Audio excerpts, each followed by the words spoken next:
Penn State at Michigan. Penn State 5-0, Michigan 6-0. Both teams ranked inside the top 10. Michigan 6.5, 7-point favorite here, over under 50.5, 51. I'll give my handicap here. I don't have the strongest feel for this game, but my one take, and I played this over 51 small. My one take, and it's partly guesswork, is that the Michigan defense is not as good as it was last year because of the lack of edge rush. They lost 2-star edge rushers to the NFL, and their defensive metrics are, look, they all look excellent, but they've played Hawaii, Colorado State, UConn, Iowa, and Indiana. You can't get worse than that as from a group of opponents from an offensive standpoint. The only team that they played with an offensive pulse was Maryland, who put up 400 yards and moved the ball, put up 27 points. And from what I saw in that game, that's just one data point. The other data points I'm basically throwing out. So I think that Penn State will have success moving the ball. Now, I could say the same thing about the Penn State team. They played Ohio, a down Auburn team, Central Michigan, Northwestern in a monsoon. The one game that did play, Purdue, the one competent offense they played, Purdue was moving the ball all over the place. They put up 31. The one competent offense they did play, Purdue, early in the year, they put up 31 points. I'm still worried about this Purdue front seven.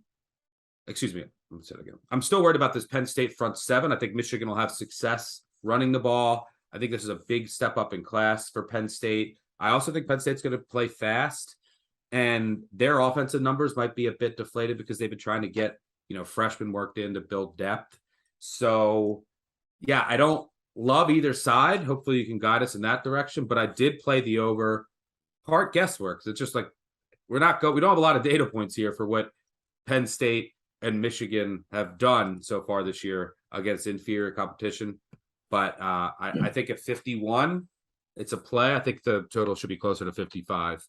What do you see here in Wolverines, Nittany Lions? I make the total, higher than that. I make the total 60. So I would agree on an over here, but I have strong convictions about Michigan here, and I'm pretty deep into them.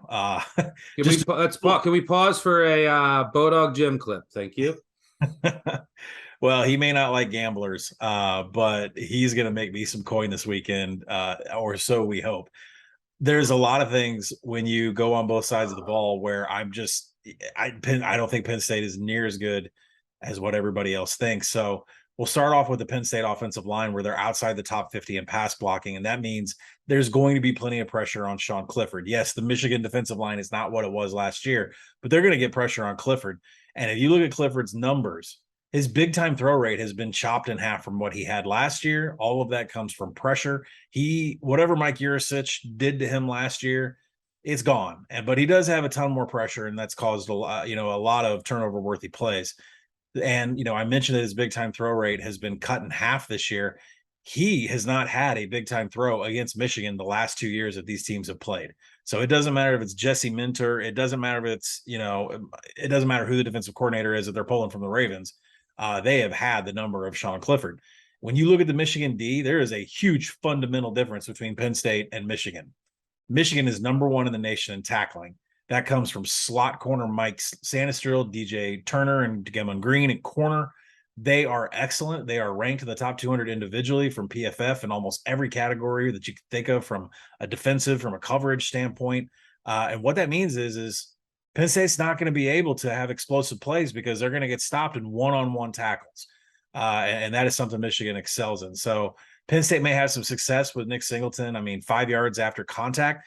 But all of those runs, you go deep into what Penn State's doing on offense, none of that is between the tackles. It's all bounced out on the outside, which plays into the strength of Michigan and what they've been able to do with tackling with guys in their secondary. So, we'll see how that lines up. Now, the Penn State defense, they're legit against the pass. Stuckey mentioned their resume of who they've played against, but, it is impressive. 11.2 pass breakups per game. That is a record-breaking pace. And think about this. That is double the pass breakups per game than 120 other teams in college football. That is amazing. So when you look at it that way, JJ McCarthy and Blake Corum, it's just going to be a running show, and they're going to be popping it outside the tackles away from PJ Mustafa.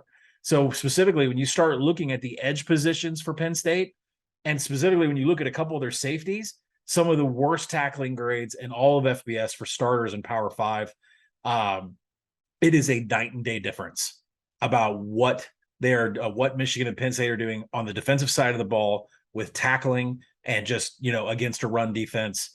Michigan has heavy favorites and just not just analytics, but tackling. And I think Michigan's going to be able to roll here. Penn State's defense is going to get a reality check, especially on the ground. The one thing is JJ McCarthy, I hope he doesn't fumble. You can't really predict that. That is one fly in the ointment here, but everything lines up schematically for Michigan to just run over Penn State outside of the tackles. Yeah. There's Michigan also probably hasn't been showing much. Same with Penn State, which might work in favor of the over. Like they haven't had to show much on offense at all. Donovan Edwards, right? He was one of my long shot Heismans from the summer because the guy can not just catch passes 60 yards down the field. He's not just a great running back. He can also throw touchdown passes. He was injured for a few games. We have not even seen the tip of the iceberg when it comes to Donovan Edwards. All of that might have been held back for this game.